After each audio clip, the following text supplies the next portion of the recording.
Good morning. Nice to see an enthusiastic group of people at 6:30 as we start the last day of the meeting. My name is Ballantyne, and these slides are not advancing. Let's borrow somebody else and see if it's working. Nope. Is yours working? Not working. Okay, nobody's slides are Try working. now. There we go. So I'm joined today by my colleagues Anne-Marie Navar and Mark Sabatine.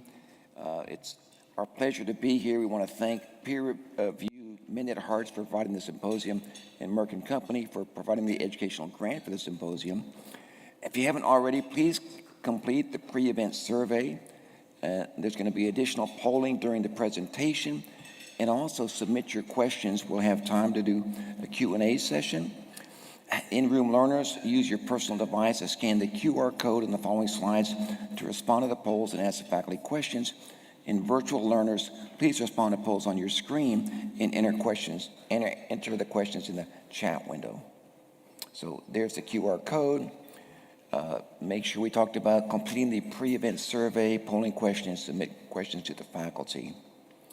And if the screen appears on your device, see a peer review team. Remember to claim your prize. Was that really a new car? Okay, and here's the website, peerreview.com, lipids 26. So you'll be able to look at some of these things afterwards for it. If you walked in late, there was a nice presentation about the Minute Hearts. It's a really important resource for providers and patients. Unfortunately, cardiac rehab is tremendously underutilized, and this is another opportunity to help people after an event to get the reassurance to deal with a lot of tremendous issues, both physical and psychological, after bypass surgery, heart attack, stroke, etc.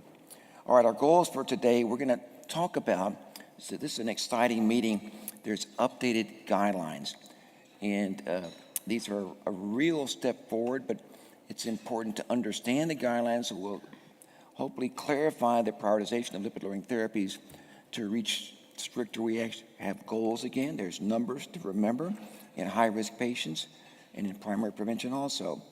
There's some data on oral and injectable PCSK9 inhibitors in terms of their efficacy and their safety, and some data that were shared at this meeting about high-risk primary prevention, some data in people with diabetes, along with some data that was shared at the last meeting for people who are high risk with coronary calcium and known atherosclerosis. Treatment with PCSK9 inhibitors can help close the gap to the unmet needs in lipid-lowering therapy. It's now recommended in the new guidelines for people with secondary prevention who have a high LPA level. And also, how do we get there? And we'll try to talk about some of the pragmatic approaches in the issue about team-based care. You got to use everybody in your team if you're going to try to achieve the effects, not just on lipids, but all of the other aspects, hypertension, lifestyle changes, and our goals for prevention. So we're going to start off with some questions that have been submitted. We'll go through those and touch on them a little bit in each section. We'll then present the data which supports the answers that we did. And I'll turn it over to Mark, who's going to start off addressing treatment gaps for high-risk populations requiring lipid-lowering therapy. Mark? Great. Thank you, Christy. And I'll echo the good morning to everyone. Thanks for joining us on the final day here for ACC. Okay, so as Christy said, we've already gotten some questions in, and we posted a couple of them up here, sort of set the stage for the topics that we'd like to discuss as a group. So the first is, how will the new dyslipidemia guidelines change eligibility for lipid-lowering therapy? As Christy mentioned, the guidelines have just recently come out, just a couple weeks before this meeting, and I'll touch on a little bit some of the changes in the guidelines, all of which I think were quite positive. Next question is, what's the lowest LDL cholesterol level you can go to safely? And we have a wealth of data now from the large PCSK9 inhibitor trials to finally get down to very low levels, and I'll share some of those data with you. And then, the question is, how low should you go from an efficacy point of view And that holds true in a variety of different patient populations, right? Both the very high risk and the less high risk patients, and we have some data to share with you for that. So those are the topics we'll discuss, and shown here is sort of a, if you will, kind of a timeline for a patient and the management. And I'll tackle the first part here, which is what is this patient's cardiovascular risk? Obviously, you'll obtain a lipid panel to figure out where their LDL cholesterol is as the risk factor, and then think about their history and what bin that would put them in terms of then what the targets would be. All right, so here's how the guidelines have been updated. And this just came out a couple of weeks ago. I probably need to get my glasses prescription fixed because now it's hard for me to see on the monitor there. But there's been a bunch of updates for the different risk levels there, and we'll walk through all of them. So the guidelines divide patients into a series of algorithms there with primary prevention, patients with severe hypercholesterolemia, but not necessarily known coronary disease, then patients with diabetes. And now new for this guideline is subclinical atherosclerosis, right? This is an issue I think as clinicians we face all the time now. There's more and more cardiovascular imaging. It's a fantastic tool for us. But with that now, we now have data on patients who haven't had a clinical event, but we know that they have athero. We, of course, have known this for many, many decades, sadly from autopsy studies from the Korean War, the Vietnam War, that young service people were found to have athero, right, in their 20s and 30s. So we actually know athero is quite prevalent. Now we're actually getting to see it in individuals based on the imaging that they'll get. And certainly I think for our house staff, when we have a patient come into the unit who doesn't have a known history of coronary disease, they immediately look at whatever cross-sectional imaging they've had at some other workup time and look, for example, for coronary artery calcification. There's a section of patients with hypertriglyceridemia. That's its own world, but we won't get into today. And then there is this secondary prevention, which was divided back in the prior guidelines into at very high risk and not at very high risk. That distinction really came from the Fourier and Odyssey outcomes trials, where they basically kind of copied and pasted the inclusion criteria we had for those trials and used that as the very high risk criteria. I think we'll share some data suggesting that we don't really need that dichotomy anymore. Perhaps we've made it too complicated for ourselves. Okay.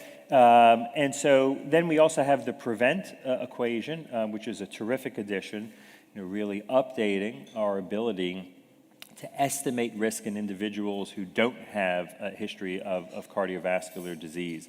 So as you can see there, it's recommended to be used in individuals 30 to 79 years without known cardiovascular disease. You don't use this in individuals who have known disease, if they have a severe subclinical cardiovascular disease, if they have familial hypercholesterolemia, end-stage kidney disease, or limited life expectancy. There's a screenshot here to show you the different elements that go in. Obviously, these are familiar to us as cardiologists. In terms of sex, in terms of smoking, are they on lipid-lowering therapy? What are their lipid levels? What's their BMI? Obviously now in the treatment of obesity now has really revolutionized that space. The systolic blood pressure, the renal function, whether they have diabetes or not is all in there. And then if available, then the urine albumin to creatinine ratio we know is a very powerful predictor for cardiovascular risk. A1C if available. And then zip code. The zip code is a proxy for the social determinants of health. Maybe, Anne-Marie, I might ask you just to comment briefly on that. You've done a lot of research in that space, and your thoughts for that addition into our risk equations. Well, certainly a nice advance forward to think about place-based risk factors. It's hard to really create a model with all of the social determinants of health we may need, and zip code is a reasonable proxy. The truth is actually when you put these variables in, UACR, zip code, actually don't change the risk a lot. And so if we're sort of busy in clinic and really only have the basics, we actually can get a reasonable start of risk assessment with just things like blood pressure and smoking status alone. Yeah, no, thanks for that. I think that's true. There's, we've spent a lot of time making risk models. I very much enjoyed our time together in JAMA Cardiology, where we would get some new risk model, and Anne-Marie would quip that we have more risk models than we actually have patients, right? And but I do think it's a nice addition, and so I think it's an optional but a nice to have if you have it. But we actually know what the primary risk drivers are, sort of the true causal factors. So one thing that's really important is that I don't know that we ever fully implemented the pool cord equation, but a lot of people at least knew that we considered a high risk over 20% and low risk under 5%. Those are not the numbers in this. This is a really important issue. Is now high risk is over 10%. And the other one that comes up is in younger people, look at the 30-year risk. So I think those were a couple of things that are nuances, but unfortunately very, very important for primary care physicians because if they don't get this straight, they wouldn't be treating anybody. If they're still looking at 20% risk, then you're going to be missing so many people would have benefit. Yeah, no, I'm very glad you raised that point, Christy. I mean, I think it's a intrinsic flaw in the approach to 10-year risk. I mean, it's a little bit like if you had someone who was a smoker and they were 21 and you said, should I counsel them to stop smoking? What's their 10-year risk of lung cancer? Yeah, it's really low, right? Still, you're going to counsel them to stop smoking, and so that it's never made sense to me.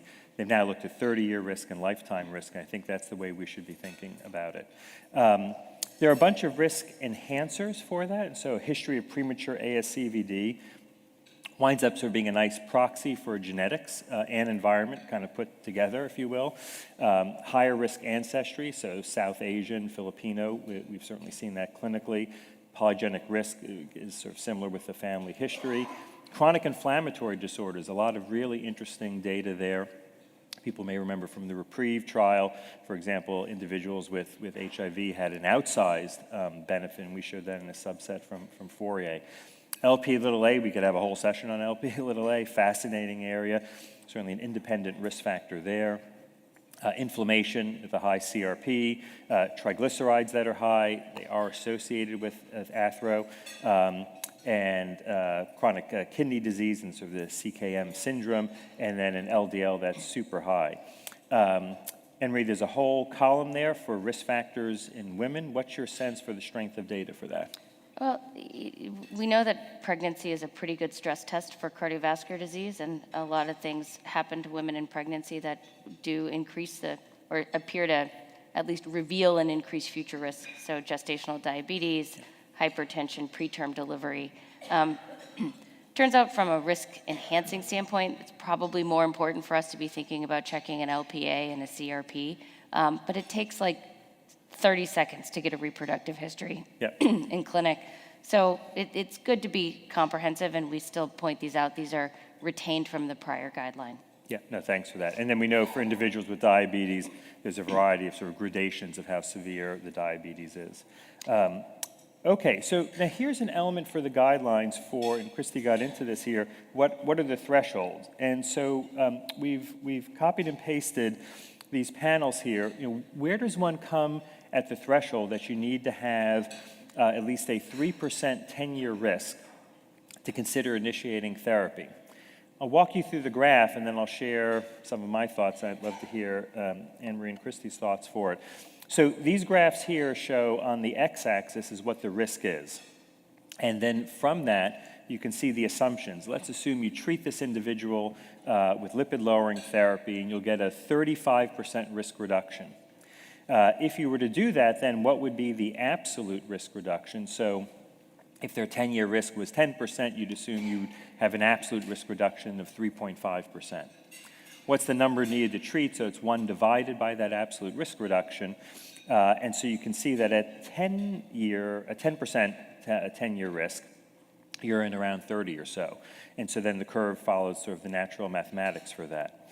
Okay, so what's the threshold then? Well, that's based on that horizontal line they drew at 100, and that's because that's the estimated risk for where statins would cause a case of diabetes. And so the panel A is moderate intensity, panel B is high intensity. It doesn't really make a huge difference for that. But that's where that came from. I'll have to say that I don't really agree with that approach for a couple reasons.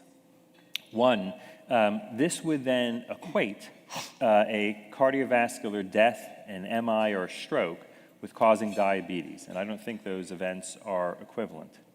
Secondly, we know for statins, the causing diabetes is really a bit of a misnomer.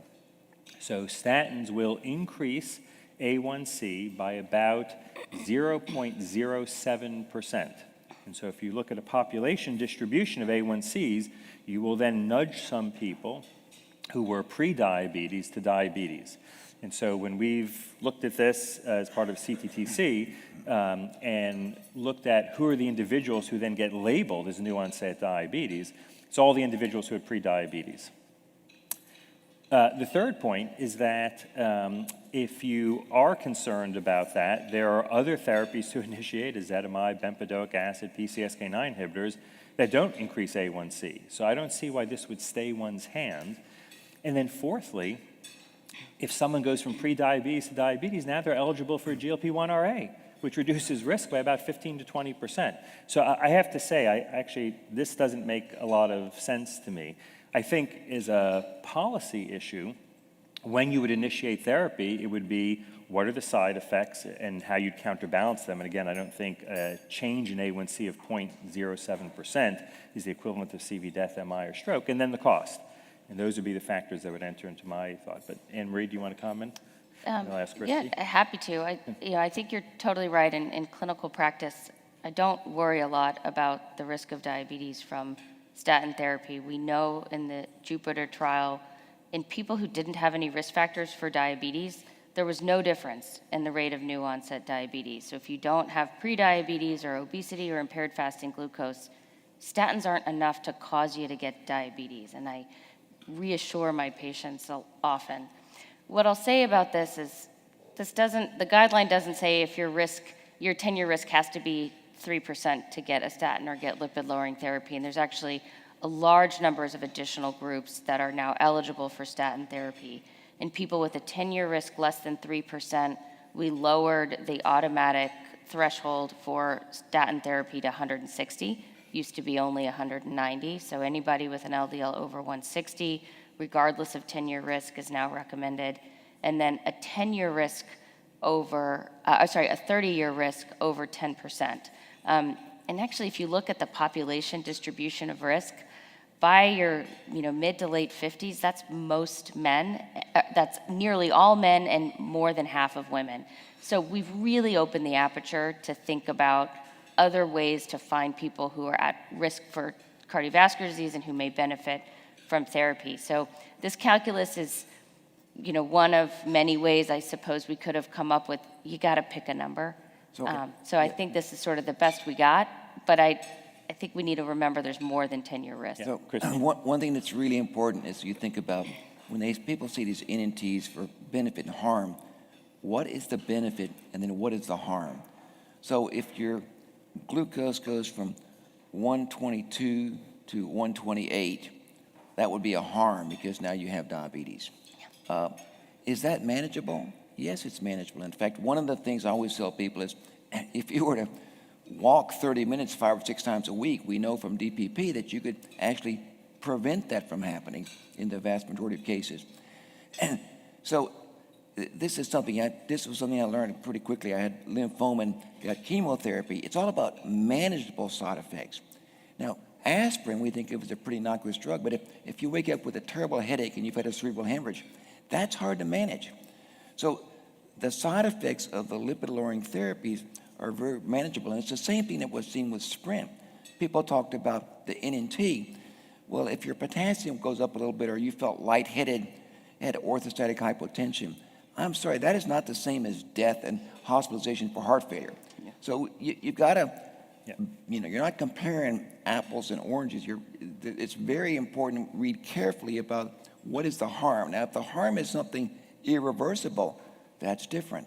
Yeah, no, thanks. And so I'll say, and hopefully Marge won't shut off my microphone for this, I'll go off the reservation and say that I base it on what I think is sort of the LDL cholesterol that is going to promote atherosclerosis, and I try to get people lower than that. Okay, so with all that, then what are the targets? And as Christy said, it's wonderful to go back and have clear targets, and this then has the for the different lipid parameters. LDL cholesterol is what we most commonly use. Non-HDL cholesterol gets you a wider sort of look at the atherogenicity, and ApoB is probably best still, but LDL cholesterol is what we most commonly use, really mostly for historical reasons. And you can see how the targets have sort of marched down. The first row then has where the person's risk is, that they're a lower risk individual, borderline risk, type 2 diabetes, a CAC of under 100. Those are a target of under 100. You move up in risk to ASCVD, still with this dichotomy of not at very high risk, or a CAC above 100, you're under 70, and then the very high risk is under 55. Mark, I'll just point Yeah. out, there is an optional recommendation for 55 for all ASCVD. Yes. So Right. no one's going outside of the guidelines to treat everybody with ASCVD less than 55 now. Yeah. And I think it would be reasonable for us, and I hope the payers interpret it this way as well, to be thinking about not risk stratifying within ASCVD anymore. Yeah, I agree with that wholeheartedly. This is just a graphical way to sort of approach it there for how much you're lowering here to under 55 in this at very high risk, and consider what the ApoB is and get people under 55, and then you'll intensify the therapy to achieve that. Okay, so then some questions are, do we really need to pursue such aggressive therapy? I'm going to give away the answer, yes.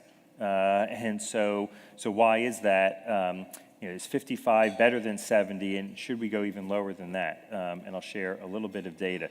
This just shows what we've known for a while, that still we do a terrible job, right?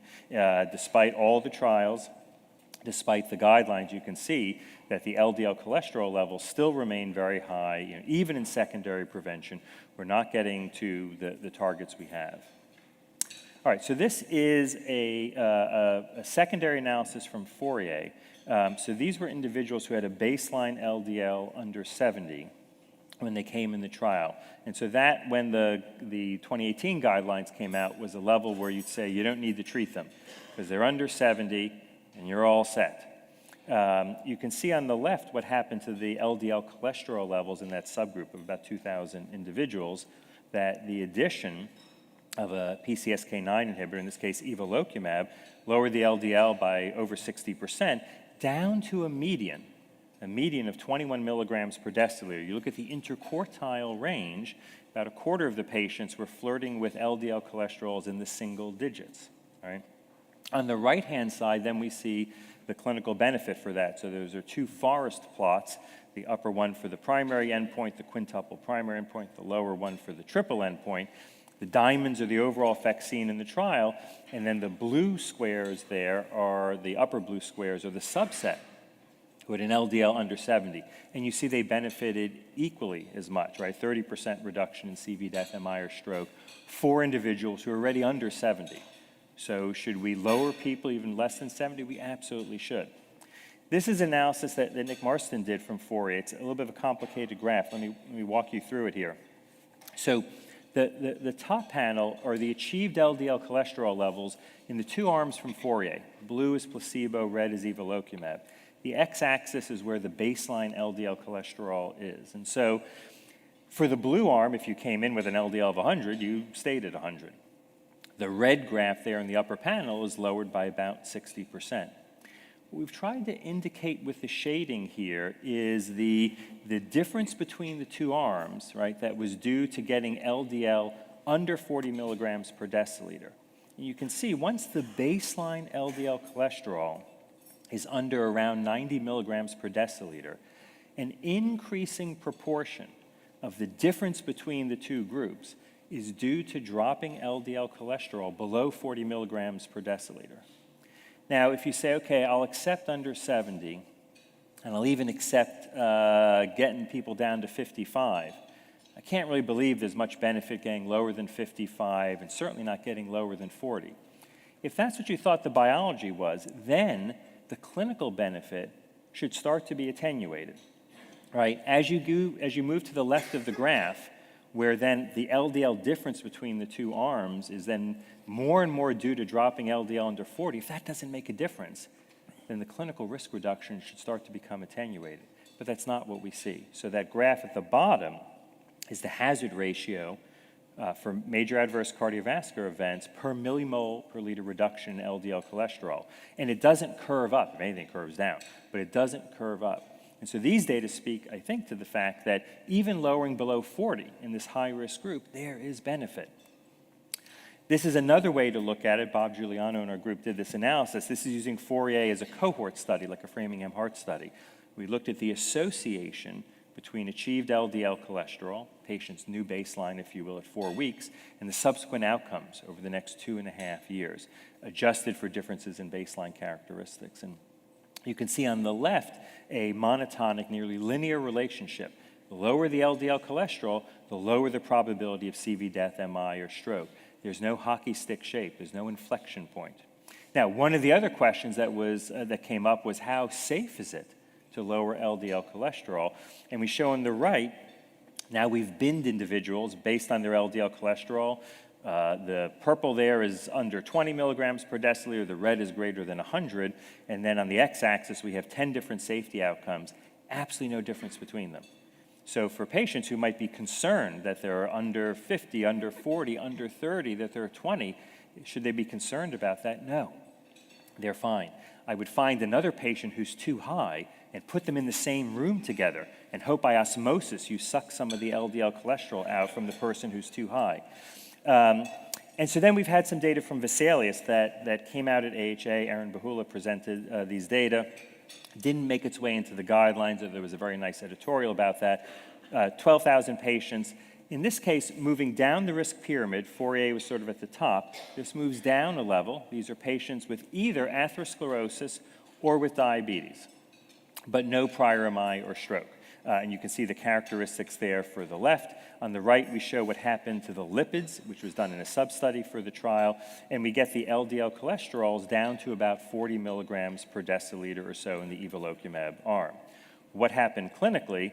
So here you can see large risk reduction, so a 25% reduction in the 3-point MACE there of coronary heart disease, death, MI, or urgent revascularization, and the 4-point MACE, a 19% risk reduction. So even in this lower risk group, right, very large risk reductions there. And that benefit was similar, regardless of whether they came in through qualifying athero or they came in with high-risk diabetes. Just at this ACC meeting, Nick Marston presented the subgroup without known significant atherosclerosis. So this was a little over 3,500 individuals. So no known significant atherosclerosis meant no prior arterial revascularization. They didn't have a stenosis greater than 50%. They didn't have a known CAC greater than 100. Obviously, we didn't do routine imaging in everyone. That's not what standard of care is. And by nature of the trial, that means that all of these individuals had to have high-risk diabetes, and their LDL had to be above 90. You can see on the right, then, the benefit of evolocumab, right, with 31% risk reductions in both the 3-point and the 4-point MACE. Not surprisingly for this group, it takes a little bit of time for those curves to diverge. Why? Because they don't have any known significant athero. Could they have some subclinical athero? I'm sure that they did. But clinically, they don't carry that diagnosis. So it takes some time for the curves to diverge, but once they do, they really diverge by a lot. So that brings us, I think, to the end of this time. But here's a question, and so answer this on your device. What is the next step for a patient with ASCVD at very high risk with an LDL cholesterol of 73 milligrams per deciliter on a high-intensity statin, right, according to the new guidelines? And your choices are maintain the high-intensity statin and potentially then go to jail. 2, add ezetimibe and or PCSK9 inhibitor. 3, add bempedoic acid. 4, add inclisiran. Or 5, despite the fantastic presentation, I'm still not sure what to do. So scan to answer your question. And we're doing the polling for that. And will that then come up?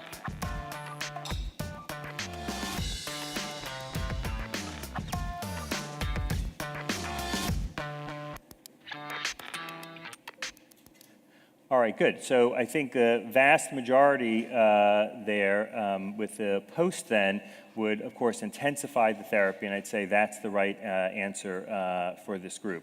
Okay, I want to be mindful of time, so thanks everyone for that, and I will then, you can move on back to the slides. I'll turn it over to Anne-Marie. Great. Well, thanks, Mark, and good morning. I think now we're going to talk a little bit more about PCSK9 inhibitors, where there's been a lot of exciting evolution in the landscape of options that we have or potentially have for patients in the near future. The first question for pondering, not for your iPad, is how do oral PCSK9 inhibitors compare with inclisiran, evolocumab, and alirocumab, and for which patients would you recommend them? Do PCSK9 inhibitors also target lipoprotein A, apolipoprotein B? Can they be considered first line in individuals with high LPA? And finally, what are the best practices for management of treatment-related toxicities with current lipid-lowering therapies? So it's been a really exciting landscape for development of lipid-lowering therapies overall. Since high-intensity statins, we know we have ezetimibe, and the only generic and really broadly available therapy here, 25% LDL lowering, bempedoic acid, much more modest, about a 17% reduction in LDL cholesterol, but both of those also shown to prevent cardiovascular events. You can see here at the bottom, those that have red hearts have CVOT data, and over to the right, alirocumab and evolocumab, which are monoclonal antibodies against PCSK9, lower LDL cholesterol by sort of up to 60%. And now we have additional oral therapies. Laroprovstat and enlicitide are oral medications for lowering LDL cholesterol through the PCSK9 pathway, and a new injectable on the scene, lirodalsibep, and we'll go over the data for this really embarrassment of riches in terms of options to lower LDL cholesterol, and we are running out of excuses for our patients to remain at an LDL above 55. So here's a quick summary of the efficacy data we have so far for these individual therapies. And I just want to be cautious that these trials are different. There are different inclusion criteria for these patients. They are followed for different amounts of time. So these aren't direct head-to-head comparisons. But what's remarkable is the degree of consistency that we see when we target PCSK9 via the same mechanism. So alirocumab and evolocumab are monoclonal antibodies. They bind to PCSK9 in the bloodstream and prevent PCSK9 from interacting with the LDL receptor. When PCSK9 binds the LDL receptor, it's targeted for lysosomal degradation in the hepatocyte and isn't able to go back up to the hepatocyte and pull more LDL cholesterol out of the bloodstream. Enlicitide does the same thing as the monoclonals. It's a macrocyclic peptide. It binds to PCSK9 as well, keeps it from doing its job, and it was really striking to see near identical percent reductions in non-HDL cholesterol and ApoB with enlicitide compared with alirocumab and evolocumab, a 60% reduction in LDL cholesterol with a once-a-day pill, really exciting. Lirodalsibep is a new injectable PCSK9 inhibitor. It's once a month, slightly less in terms of the percent reduction, but still pretty impressive, 56% reduction in LDL cholesterol. The siRNA inclisiran shuts off the synthesis of PCSK9 in the hepatocyte itself. And because there's a little bit of extra hepatic PCSK9 synthesis, we see a slightly attenuated reduction in LDL cholesterol and non-HDL. The flip side for that is it's a therapy that's injected every 6 months after a first 2 doses at 0 and 3 months. So a really nice option for patients who are willing to come to clinic every 6 months but don't really want to have to think about doing a shot every 2 weeks or taking a pill every day. And then the other new therapy that's on the market is laroprovstat, which is sort of an interesting new mechanism to target PCSK9. It doesn't inhibit PCSK9, it doesn't prevent it from binding to the LDL receptor, But what it does is that when it gets into the hepatocyte, it prevents that PCSK9 LDL receptor from being degraded and allows it to live longer and be recycled. I think the upshot here, though, is that the table stakes for PCSK9 inhibition is at least a 50% reduction in LDL cholesterol, and now with the option of, really many different types of ways to lower LDL, both injections and orals, using this mechanism. And here's a nice sort of picture of what these look like. Enlicitide's a macrocyclic peptide.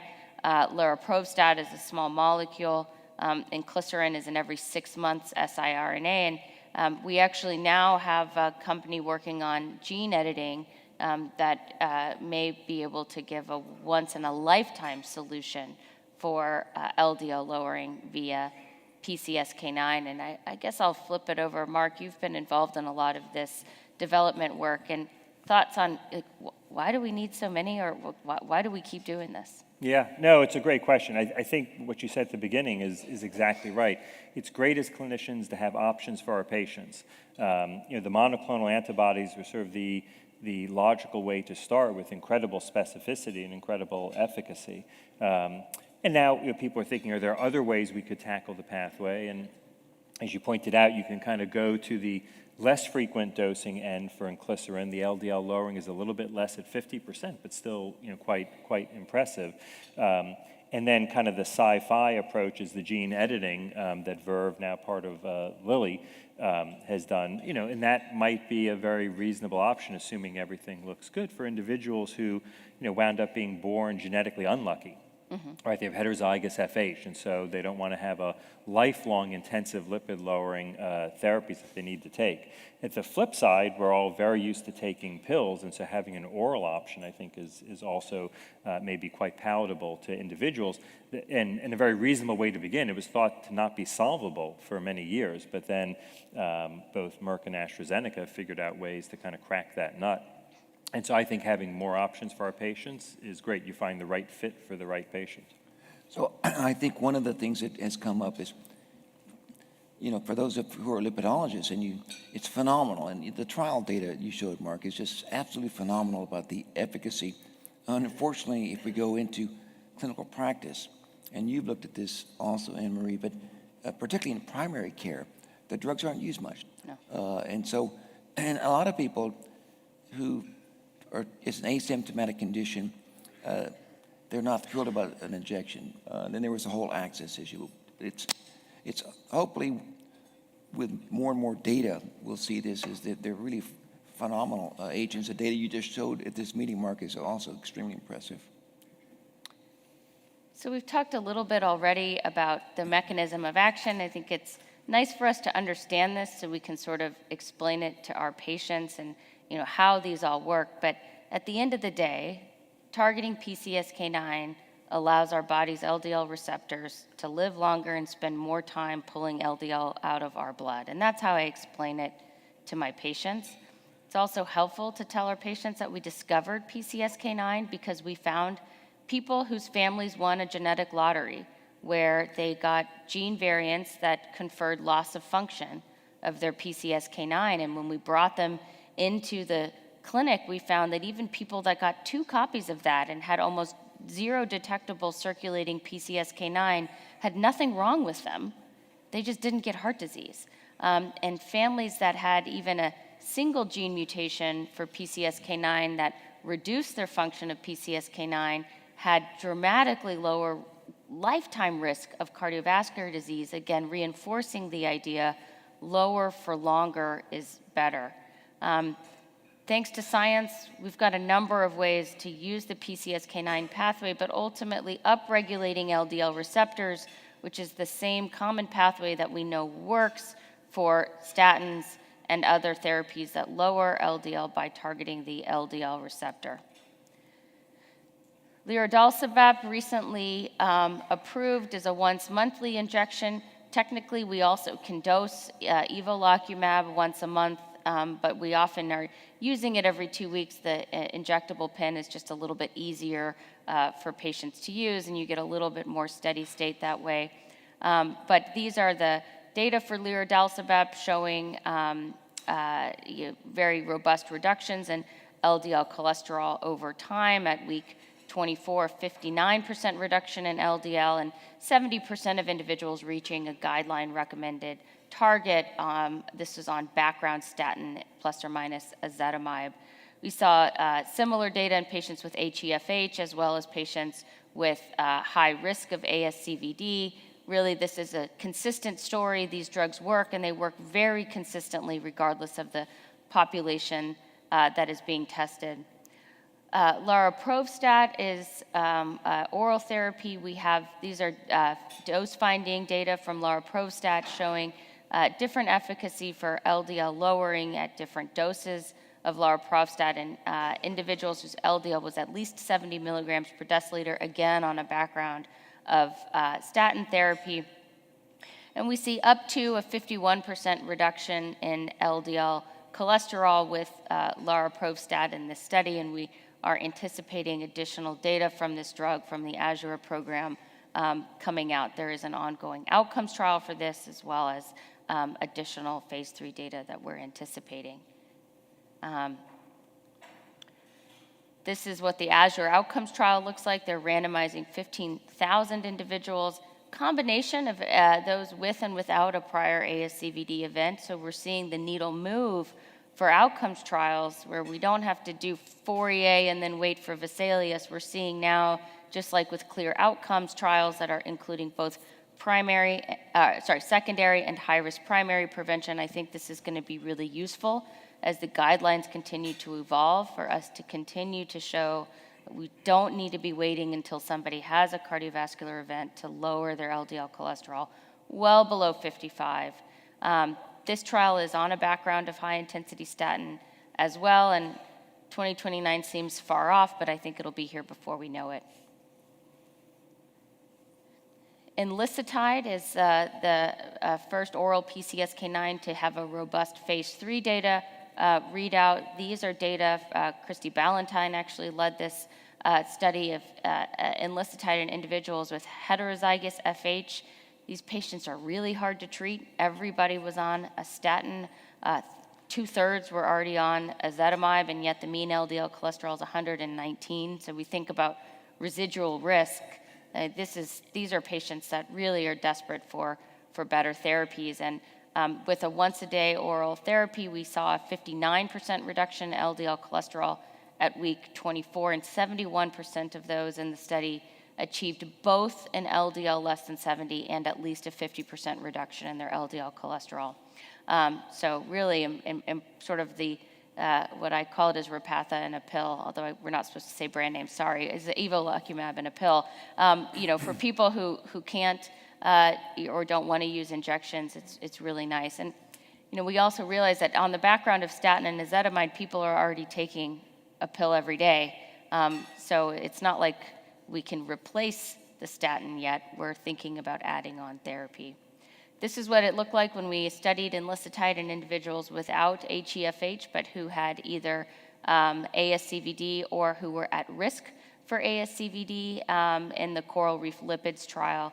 And on a background of statin therapy, we saw a 56% reduction in LDL cholesterol at week 24 when we analyzed it. Fixing a bit of a lab issue, we saw up to a 60% reduction in LDL cholesterol, so a very robust reduction in LDL at week 24 that was sustained through week 52. Yesterday, we presented results for the on-treatment analysis. Most of these trials are analyzed as modified intent to treat, so we include people who stop therapy during the trial, and while the vast majority of individuals in the study remained on treatment, about 6% of people stopped taking the drug or dropped out of the trial. And so when we excluded those individuals and looked at people who stayed on therapy, we saw a 64% reduction in LDL cholesterol at week 24, sustained out through week 52, both in Coral Reef Lipids and then Coral Reef FH, actually an increasing reduction over time. The Coral Reef Outcome Study is being led by Mark and his team, randomizing 14,500 patients, again, a combination of primary and secondary prevention to enlicitide compared with placebo, and that study is ongoing, and we are excited to be awaiting outcomes data for enlicitide. I have to say, I'm not actually excited to see what's going to happen because based on the biology. No, I'm going to give you this. I thought we were friends. Yeah, well, based on the biology, I mean, there's very little that you bet on in clinical trials, but I think based on the biology and everything, we know this is going to work. But what I'm excited about is, we are so hungry for more data in that high-risk primary prevention group, and I'm really excited to have trials that are going to be helping us sort of expand the aperture for 55. So maybe talk a little bit about that high-risk primary, and then I'd love to hear Christy's thoughts too. Yeah, no, I think this has wound up being, as you pointed out, is sort of the whole story for PCSK9 inhibition is rooted in genetics, and so the genetic validation is, gives a very high likelihood ratio for success for the drugs, and it's been validated now across, different drugs for the monoclonal antibodies, and we'll see inclisiran, and then we'll see for the oral agents. But I think having that corpus of information, it just helps us in the different subgroups, and particularly for the lower risk subgroups, to help that message. If everyone was being treated with a PCSK9 inhibitor and we had the LDL cholesterol levels low, you'd say, okay, we already know this. But we have the data, but it's still not being implemented. So we need to amass, I think, more data to help present that to individuals, to help move them along so we can actually help our patients. So yes, we'll be excited for, as you pointed out, this is sort of like a Fourier and Vesalius put together for the risk, and it'll be very nice to add that. And again, a point we didn't talk about, but that for the benefit is definitely time dependent. Fourier and Odyssey outcomes were both short trials for a variety of reasons, but a follow-up of around 2.5 years. We know the curves continue to diverge even further and further over time. And so part of the design for Coral Reef Outcomes was really to make sure we had a trial that was about 4.5 years of follow-up, just like all the seminal statin trials, just like Vesalius. That's what it takes to start to see benefit, not only for the composite outcomes, but hopefully to have a chance to show something for even individual outcomes, particularly fatal outcomes. So it's prevention in terms of primary prevention is really important for a couple of reasons. First thing is I trained up at Parkland, and people would come in with very advanced disease, and once you have extensive severe atherosclerosis, particularly with end organ damage, that is a different process in terms of trying to treat those individuals, because a lot of things are happening biologically once you get really advanced plaques and you've had things that go wrong. And now the other thing that's very pragmatic, my aunt and my brother both died the first day they had symptoms. So if you're going to wait till someone's had symptoms, you're going to lose a lot of people. Yeah. So that's the other aspect that's really important about prevention is you don't want to wait till someone's got advanced disease. And the other thing is many people, the first day they have symptoms, they die. Yeah. And it's too late to do anything. Just important to think about other atherogenic lipoproteins, not only lowering LDL cholesterol, non-HDL ApoB, and about a 25 to 30% reduction in lipoprotein A by inhibiting the PCSK9 pathway. Today, I guess it's Monday, we will also be seeing new data for enlicitide head-to-head now compared with ezetimibe, bempedoic acid, or the combination of the two. There was also some data presented showing enlicitide really being able to be co-administered with drugs that have a narrow therapeutic index, digoxin, lithium, synthroid, or levothyroxine. So really easy to use therapy. So I'm excited about this landscape. I think it's going to be incumbent on us to figure out how to get more of our colleagues prescribing them. The challenge we've had is even cardiologists, about 1 in 3 have never prescribed a monoclonal antibody. It's been over a decade since they were approved, and about 5% of primary care doctors have written a single prescription for a monoclonal antibody. So it can't be 60% of the cardiologists trying to get everybody on these drugs at this point. We're gonna need to really grow the number of types of individuals that are comfortable prescribing. So let's rethink this. What statement most accurately summarizes the lipid-lowering efficacy of enlicitide compared with injectable PCSK9 inhibitors in patients with HeFH. We could have just ended on PCSK9 inhibitors since those data were consistent regardless of the population, but less than half, about the same, way better. Never studied it in HeFH, or I don't know.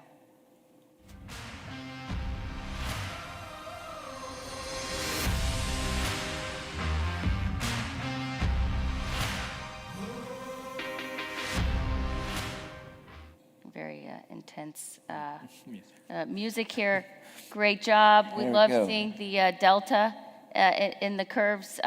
It's similarly effective. So and although I suppose for those of you who said much more effective, if you were thinking about the siRNAs, there does seem to be a slight increased magnitude of benefit. So I'll give you credit for that too. But really, it's a very similar efficacy in terms of the degree of LDL lowering, non-HDL, and ApoB lowering for enlicitide, as shown with the injectable monoclonals, and that's because it really is looking the same in the bloodstream. So thank you for that. I'll turn it back over to Christy to talk a little more about how do we actually incorporate these into clinical practice. Okay, thanks, Anne-Marie. So we'll start with a couple of questions. What monitoring is needed for patients on PCSK9 inhibitors? Which patients should take a statin along with a PCSK9 inhibitor? And any special dosing considerations for people with common comorbidities, diabetes, and high CAC? So one of the things, so these are the new guidelines, and they take you through, basically, we start off with statins. What did you get? Now, one thing about the new guidelines in all of these things is unless you actually measure LDL or non-HDL ApoB after you start treating somebody, you're never going to get to goal. And one thing I like about it is the whole thing about the patient-physician discussion, joint decision-making. People are motivated when you give a goal. Now, if I were to ask you, and we had thresholds, but let me ask a question to the audience. Can any of you tell me what your thresholds are in life? What is your threshold for today? It's not the way we think about it. We think about goals, right? What's my goal for today? And it's much easier to communicate this. And so make the point, we want to get to less than 55 for these individuals. It's a simpler conversation. And I think, you made the point, less than. Yeah. That doesn't mean 54. It means less than 55. And if they say, well, what is the ideal? It's probably more like about 30, not 55 or 20 even. So I think this is the issue. And there's a nice algorithm. So if you didn't get there, what can you do? Well, we've got ezetimibe, PCSK9 monoclonals. What if that doesn't work? There's a problem with that. You're still not there. They can't get the PCSK9. Could inclisiran be an option? In some patients, you might be adding bempedoic acid. They're not able to take a high-intensity statin. So they're all in the guidelines. You can work through the pathways in this. And I think it's a very nice way to get people to their targets. And this is just like hypertension. If you have a patient who's got fairly severe blood pressure, how many of you are using monotherapy? We looked in the Gould registry, and although people rarely used combination therapy for lipids, over 70% were on combination therapy for hypertension. We do this, why? It works better. You get to targets easier, and there's fewer side effects. So it's the same thing. It's diabetes. We use combination therapy. You'll need to use combination therapies to get to low levels of LDL cholesterol. And one of the things that does come up is that there's multiple things. We'll talk a bit more. Is the issue is adherence. People are afraid when they go when they read the social media, the package label. The highest dose of a drug has the most side effects. Everybody knows this, and so they get, what about my glucose? I'm on 80 milligrams of atorvastatin. My muscles hurt a little bit. How many of you exercise on a regular basis? See a show of hands. Okay. So how many of you get sore muscles? It's going to be the same hands, right? You see somebody at the clinic, I want you to start working out, and we're going to start this statin, and they get sore muscles. Okay. It's also, once you get a little older, you get more soreness too. So if we've gone through this, they've got a very nice thing about, using coronary calcium scores. It's over 1,000. Well, that's the same as you're at very high risk right there. If it's over 300, that's high risk. If it's over 100, then that's also someone who's used to be concerned about their risk. So they've got nice algorithms on how to use coronary calcium scoring. And another one that's interesting in the guidelines, for the person who is got clinical ASCVD, and Mark, this was something that came out from Fourier Odyssey Outcomes. Can't wait to see the data from Vesalius. But for those two, what we saw was that people with high LPA, they did have higher risk. And the other thing is they had similar benefit. So the NNT was better, the absolute risk reduction. And in fact, if you look at some of the analyses, it looks like that 25% reduction in LPA might have been part of the story. Clearly lowering LDL a lot more, lowering LPA was beneficial. How much was the LPA reduction? We don't know. Okay, here's a question for your device. In patients with ASCVD and you are considering further intensification of the LDL cholesterol lowering therapy, which factor would you favor adding a PCSK9 inhibitor according to the 2026 dyslipidemia guidelines? HDL less than 40, triglyceride over 150, HSCRP over 2, or a high level of LPA over 125 nanomoles or 50 milligrams per deciliter. 5, I'm not sure. 6, were you awake just now? Okay, answer the question.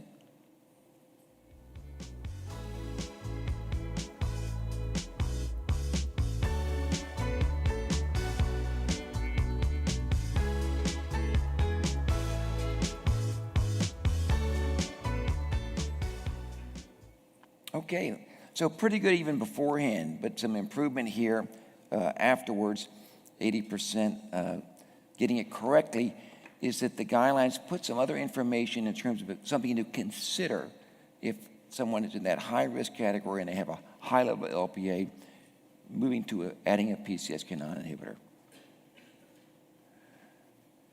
So this one, it's interesting. As soon as guidelines come out, they have to be updated. I mean, this one actually, Yeah. The Vesalius came out just before the guidelines. So this is about diabetes management, and basically the issue ends up be looking at an LDL less than 70 in here. In these people who are diabetes with some risk factors, at least less than 100 if they're low risk diabetes. We just got some data now that the high-risk diabetic patients had a lot of benefit from the PCSK9 inhibitor. And Anna Marie mentioned about, less than 70. Well, 40 is less than 70, Correct. right? So Yes. there are the issues of this. One of the things that comes up, which is that this was a nice study, in terms of there's this inertia that happens. Somebody ends up, they have an event, and then someone's going to start something later on, and it turns out that later on doesn't happen. So this was a study looking at people starting off with inclisiran right off the bat versus usual care, and not surprisingly is that a lot more people got to target, 80% versus 22%. So this is one of the key things is having some kind of algorithms so the therapy gets initiated rapidly.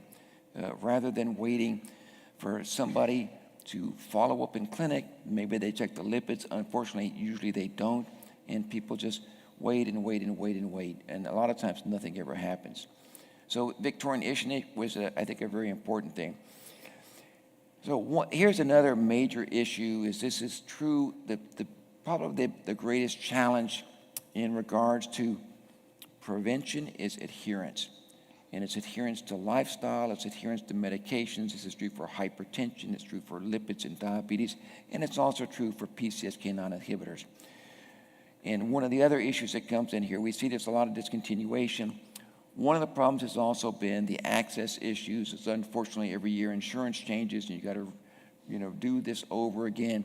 People get off their medications. Once they get off, sometimes they don't start them up for prolonged periods of time. So we see this all the time. Now, it is something, there's a few things, if you warm it up a little bit, the injection site reactions are pretty infrequent. It is important, though, that I think you put it. This is the same thing with GLP-1s. Let it warm up a little bit. You're going to have a little less stinging if you do that. And the other one is you can minimize by rotating the injection site. So when we're getting this issue, one of the key things is they're very safe therapies with this. Really, the injection sites were, and Mark will talk a bit more about this, the safety issues later on. One of the things that comes up that's really important is checking the lipids. And then the other one is a lot of times they see their PCP and there's a panic about a low LDL. Yeah. So one of the things ends up is I like to make sure the patients check your LDL cholesterol just before one of the injections. So that's at the nadir of it rather than at the, that's it. It's a little bit of a dip if you go 1 week afterwards. By 2 weeks, it goes up just a little bit. That's the time to check it. And the other one is you can look at the non-HDL cholesterol, you can look at ApoB, but the LDL equations, depending upon what the lab is using, don't work that well. All right, so let's kind of kick it over now. We went through that information, and we'll get to this issue of adherence, which I think is a really important one to end up with. And I'll kick it over. Anne-Marie, why don't you start us off with some of these issues? Well, let me do the questions here first. Side effects. So this comes up when you're starting something. When they ask you, what are the side effects, like a PCSK9, what do you tell them? Yeah, anytime you're injecting something in your skin, you can get some redness and soreness. The injection site reactions are very well tolerated and very mild. I've had only one patient with a systemic reaction, and it was to one of the other ingredients, not the evolocumab. Right. So anything itself. that you inject, it is possible to have an allergic reaction to any injectable. Right. But we see injection site reactions with placebo, with a little saline, right? Right. It's just but these are rare. Injection site reactions are not the same thing as an allergic reaction. Correct. So anytime you're doing something new, you worry about an allergy. Besides that, there really isn't much of a side effect. It's they're very well tolerated, and the oral therapies, we're not seeing any real difference in adverse events or serious adverse events. In fact, numerically lower discontinuations due to adverse events. That's always a nice thing when arm. you're looking at trials. So if you've been a trial investigator, first thing you look at is discontinuations due to adverse events. Yeah. Because when you see that the people who are on the tested drug or whatever the therapy was, when there's fewer discontinuations than placebo, that's always a good thing. When it's a lot more, there's something going on. Now, this issue of fasting, you're supposed to take it fasting, correct? So for enlicitide, yes, we tell people to take it first thing in the morning, and then they need to wait 30 minutes before eating or drinking. They can take enlicitide with other medications. So if they take Synthroid or statins or other things, we permitted that, and there aren't significant drug-drug interactions there, so totally fine. I think we were worried, when we started these trials, are people going to actually do this? They did great. 98% of people in the trial said they did it, almost every day a week. We saw really robust LDL reductions.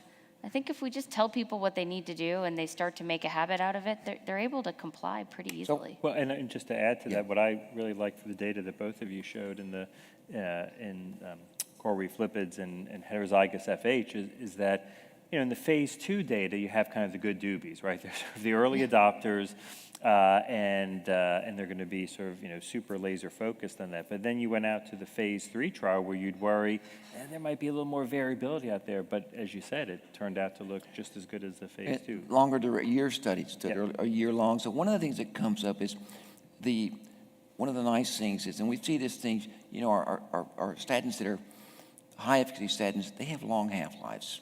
The Sabatine and the atorvastatin. There's a little bit of a patient misses a dose, or in a week it's not a big deal. And it's the same thing with enlicitide. So if someone has a morning where they're traveling or something and they don't do that, they're not going to lose efficacy. They'll get that one dose might have a little less absorption, but it ends up there's some I guess it's kind of making it easier when we see some of these therapies. Okay, this question comes up all the time. The LDL. You see somebody in clinic and their LDL was 10 and somebody stopped the PCSK9 or something, mark LDL too low. Can't be. No, I mean, part of this was concerns from much older epidemiologic data that people with very low LDL cholesterol levels had bad outcomes for all-cause mortality. For the clinicians in the audience, what are experiences in the hospital? Those are people who have undiagnosed cancer, people who have problems with alcoholism. That's what you were pulling out for those groups. In the trials, as I showed you, we've seen absolutely nothing for concerns for LDL cholesterol being low in any adverse events. But it still requires education, and as you pointed out, if the lab uses the standard sort of Friedwald approach, you can get these 0 or negative numbers, and that's freaky to people, and so you need to kind of hold their hand through that. So, and there's this fear, and it's been in Asian populations, hemorrhagic stroke. In the trials, have we seen any increase in hemorrhagic stroke with very low levels of LDL? Yeah, I tell my patients there is a side effect of low LDL, and it's you're not going to have a heart attack or an ischemic stroke. And I think if we warn them about this, I also tell my patients two things. One is the magnitude of benefit is proportional to how much I lower your LDL. So I'm trying to get a big gap, and that I think can be helpful. I think some of the imaging data are helpful here, that we know if we get LDL cholesterol well below 55, our bodies actually start to reabsorb athero that's already been there, that we actually see plaque regression at very low achieved LDL cholesterol. So that's my goal. So in the trials, we've seen reductions in ischemic strokes without an increase in hemorrhagic strokes, correct? So that's another thing. And we'll get in this issue of team-based care for it here. So let me kick it over to you, Anne-Marie, here. Yeah, well, this is where, the team is critical. I think, we have nurse colleagues and pharmacy techs and who can help us. There's, adherence and persistence often requires us to work with the payers and appeal things and make sure that their people are getting things approved and covered, and we need to help our patients navigate copays. Medicare has ways to cost average the Medicare copay issue for patients until they hit that $2,000, but we need to support our patients in navigating that. And then following up the lipid panel is probably the most important way to reinforce adherence. Statin intolerance, we see a lot of, we talk about, statin-associated muscle symptoms are really sort of patient-perceived statin intolerance. The truth is, in clinical trials, we see very similar rates of tolerability for statins compared with placebo, but in the real world, people often attribute all sorts of their aches and pains to their statin. There are sort of definitions of statin intolerance. I think that what's really important, and I think Christy says this nicely, is this really is it's patient reported.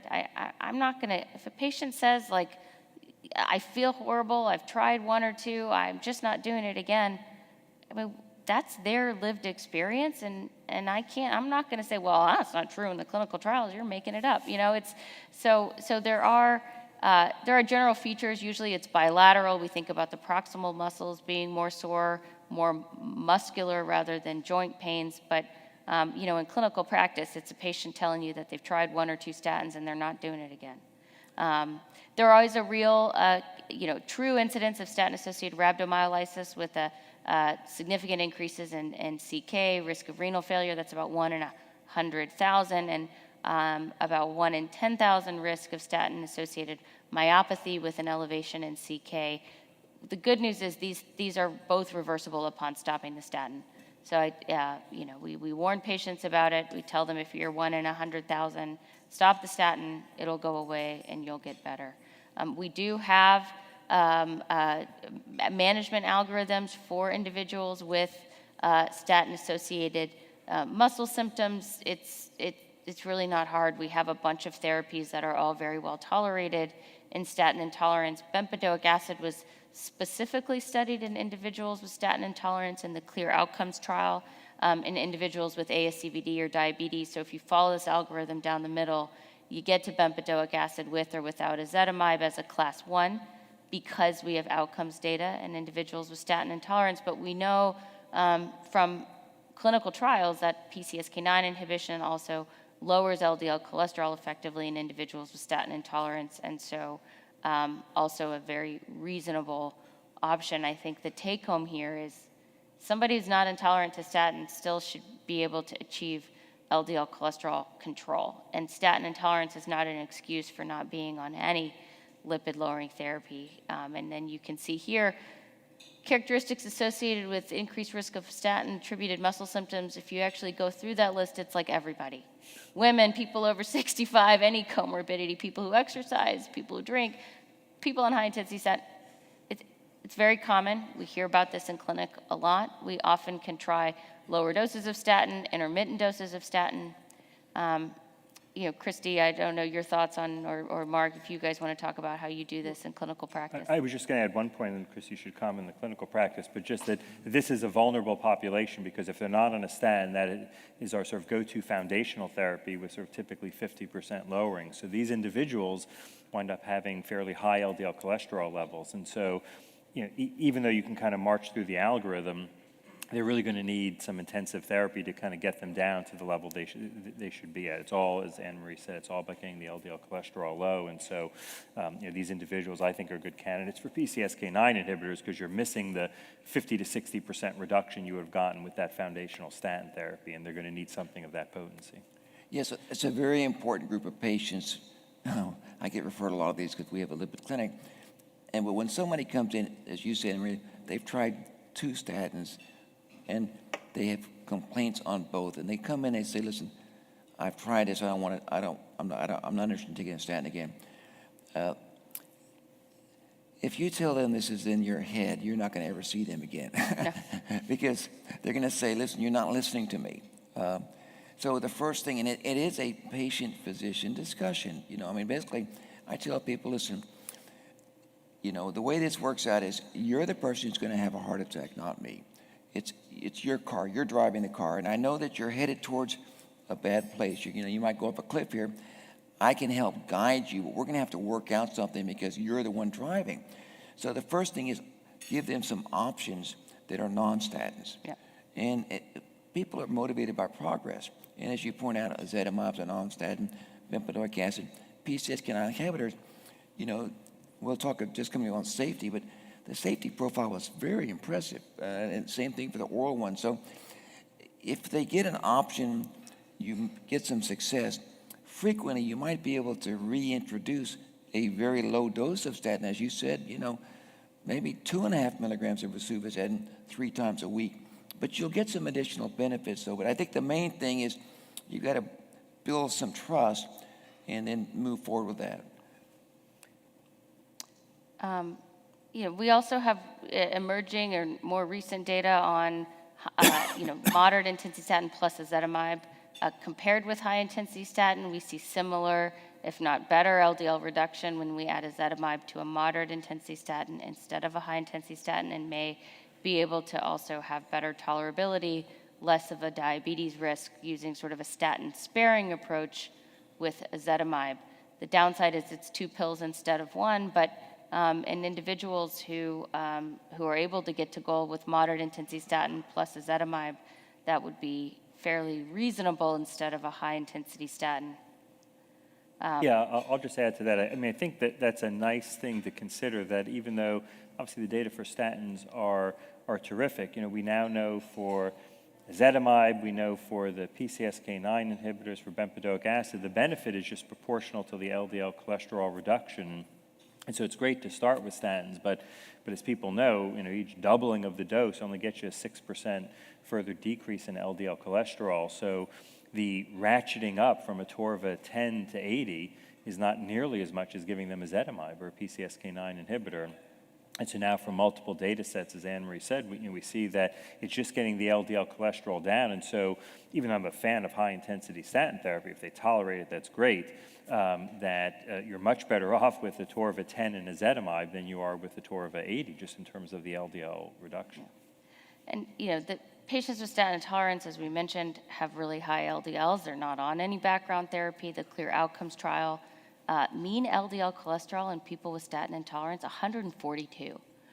And a 22% lowering of that actually still led to a reasonably large magnitude reduction in LDL cholesterol because you're starting at a very high starting point.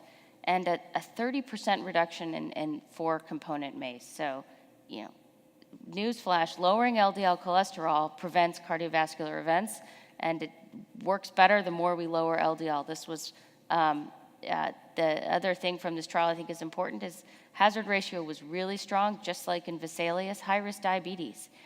We don't need to wait to see the athero. We know it's there. We don't need to wait till they have an event to treat them and prevent the events in the first place. We do have data on evolocumab efficacy for LDL lowering in individuals with statin intolerance who are not on a background of statin therapy. This was done because there was a thought that maybe you need a little bit of statin for them to get their full effect. And although statins do potentiate PCSK9s somewhat, even in individuals not on a statin, we see a well over 50% reduction in LDL cholesterol by inhibiting PCSK9. So PCSK9 is a nice add-on, or statin is a nice add-on to PCSK9, but not necessary or required to see reductions in LDL cholesterol. So what do we recommend for statin-intolerant patients with ASCVD who are not reaching their LDL goals on their own maximally tolerated or reduced dose statins?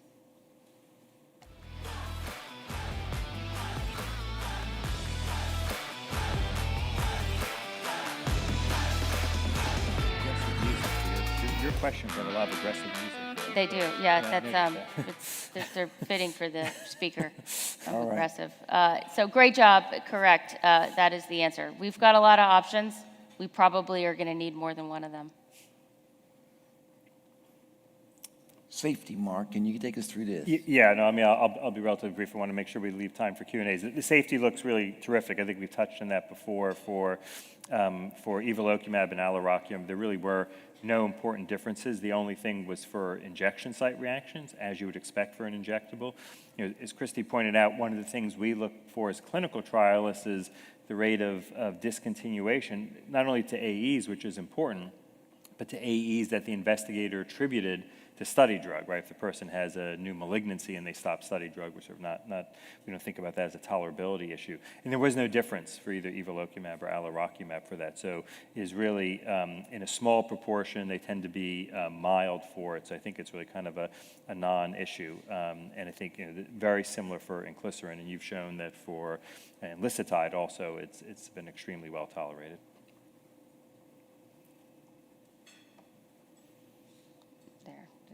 Do you want to comment on the enlicitide since that's your... This is a small, it looks like a placebo in terms of its safety. I think we can probably... We won't go through line by line for that. And then the same for liraprobstat. Close your clicker working. Go through. Yeah. Okay, so let's talk a bit. So this is the issue in terms of adherence, is if you can involve more people. I mean, cardiologists, I'm a chief of cardiology, and busy practices focused on a lot of things in terms of diagnostic testing, interventional rounding in the hospital. So initiation of therapy, but it really helps to have other people involved. This was one, I don't think the genetics counselor actually is realistic in practice. We do a lot of genetic testing, but for FH, one thing I would recommend you do is just use a clinical diagnosis. LDL over 190 in the past, family history, that's enough to diagnose FH by the AHA criteria, and you can use that in there. Genetic testing is fine, and if it comes back, it's also pretty straightforward. You do cascade screening. If you can have a pharmacist, it's fantastic in terms of also the prior authorization process, particularly for integrated practices. NPs, PAs, here's an example of just basically with a clinical pharmacist, but having more touches with the healthcare system, helping people get their drugs, the access, and stay on the medications, extremely important, and we can see so much better. And, one of the things that's really important is the communication. Sometimes this is a good thing if with the EMR, but unfortunately, very often people go between healthcare systems. And Care Everywhere doesn't capture everything, but it's if you can have it so that there's goals set and people understand the goals and it's understood by the PCP and the specialist, that's going to be very important here. Something as simple as a lipid panel. And I mean, this is a more recent reference, but we looked at this, I think, I see Luther out there, about 30 years ago, I think, Luther, we were looking at just getting a lipid panel, improved adherence to statins. I mean, this is not a new thing. Why is that? Well, people are motivated by success. You prescribed something, I took it, wow, look, my lipids are great now. So it's really important. And the other one that comes up is you're not going to get the target unless you're measuring things, okay? And we saw, basically, I had to go back one slide here real quick. But anyway, the more you measure it, the more likely you're to get the target, okay? Here was no testing, no improvement, one test, a lot of improvement, two tests, basically getting more adherence with this thing. All right, here's the question. Does it make a difference measuring lipids? No correlation. It's good if you get 1, 2, 4. What about if you have 4 tests conducted by a PharmD working under a CPA? What is a CPA? There are accounting issues. Yeah. Okay, I'm not sure. Go ahead, let's answer this one quickly, and we'll wrap up.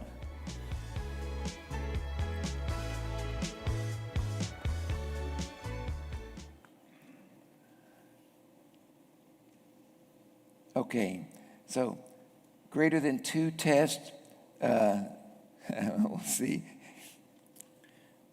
What about the CPA? Nobody liked that one. Yeah. All right, so greater than 2 tests was what we saw on that. Let's go to okay, we're going to wrap up here. So I think we've basically, hypercholesterolemia, this is a common problem. It's undertreated. There's been a lot of issues with inertia.